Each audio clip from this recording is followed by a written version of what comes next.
Coming up, the Reserve Bank of New Zealand's interest rate warning, confession season kicks on the market, and Telstra shares continue to tumble. All the details next.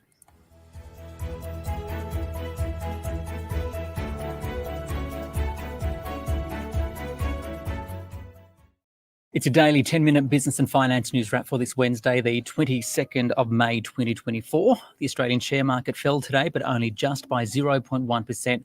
We'll have the details with Francesco De Stradis from Ord Minnett.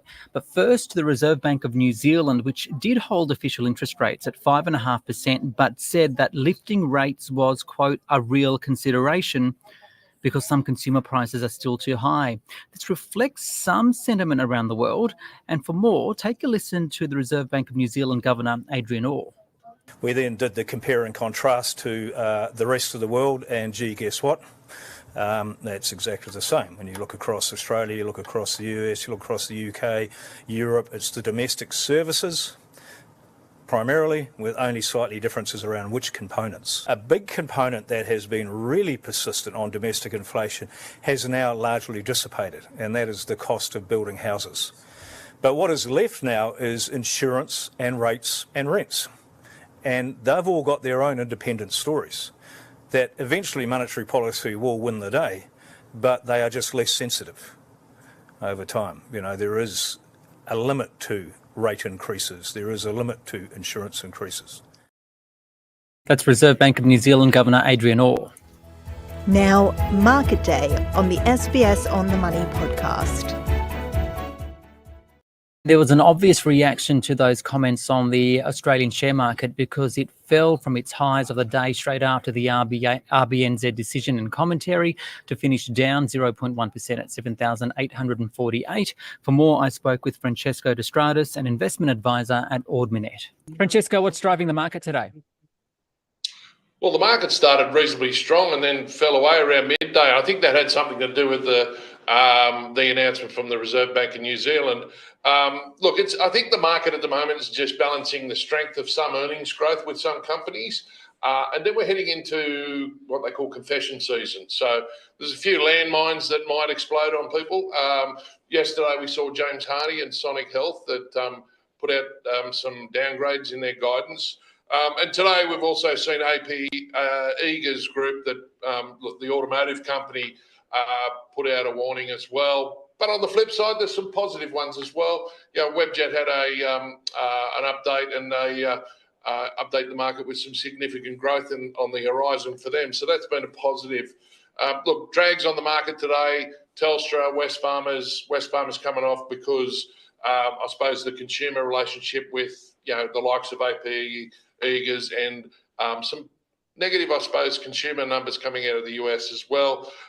Main drivers, I suppose, the positives on the market today are the resources sector and the banks. BHP, Rio, Fortescue have got the positives on the index, and a couple of the banks in ANZ and Macquarie. QBE is having a reasonably strong day also. So I think the negatives are balancing out on the positives, and we're just in positive territory at the moment. Can we focus then on the Reserve Bank of New Zealand, since you said that impacted the market? It left rates on hold at 5.5%. I actually listened to the media conference that the governor of the RBNZ issued earlier today, and he said that there was a real consideration in terms of lifting interest rates in New Zealand. So my question is, all this discussion around the world about potential lower interest rates globally, is it a little too premature if we take a look at what New Zealand's talking about? I think it's probably more like premature or wishful thinking, one or the other, whichever way you want to look at it. The Reserve Bank in New Zealand indicated that inflation's still a bit of a problem. I think their inflation rate's still up around the 4% level in New Zealand, and rates at 5.5%, whilst they are high relative to where the rates have been post GFC, if you like. They're relatively, I suppose, average compared to what you look at over the last 40 or 50 years. So I think central banks around the world are going to have to get the reality setting into consumers and businesses that rates around 1% or cash rates around 1% are not reality. I think reality is going to be around the 4 to 5%. So I think we're going to see rates at these levels for quite a bit longer. The Reserve Bank of New Zealand, they're the first one off the rank, and they're indicating they could go higher. We've seen that here in Australia, and I think the US is indicating that it might be some time before they cut rates. So I wouldn't expect to see a rate cut this year. Speaking of the US, I mean, shares there are still doing well despite rates staying high. The S&P 500 hitting a record high. Nvidia quarterly results out tonight. I think that's a very closely watched one. What's your take on what's driving the US and what we should keep an eye out for? Yeah, look, the quarterly results on earnings have been quite promising, although promising relative to where analysts are, I think. So there's a bit of surprise upside on some of the results. Retailers are reporting declining sales, and that's what we've seen, I suppose, with the negativity coming into Wesfarmers today and some other retailers. So, look, I think the market on a valuation basis is reasonably expensive, not very expensive, but reasonably expensive. So I don't see much more upside in the market. If we do see rate cuts, I think there probably is more upside in the market, but I'm hesitant to say that we will see rate cuts until next year sometime. Okay, Telstra, if we look locally, continue to tumble today following its update yesterday on earnings and those job cuts. Shares, though, now at a 3-year low. What's your take on the company? Yeah, generally when you hear job cuts, you'd expect the share price to actually go the opposite direction to what it is today. But, Telstra is lower. And look, I think, there are some negatives there in Telstra. The CPI-linked pricing model that they use, they're moving away from. I think that has a potential to be a positive too, because they could put prices up outside of any CPI. But we are seeing a relatively high inflation environment at the moment. So that's seen as a negative by the market. There is some talk around that, they might lose that monopolistic tendency in rural areas as well. I struggle with that one. I think, 40% plus market share in the mobile network for Telstra, I think that can grow, particularly after Optus had that data leakage last year.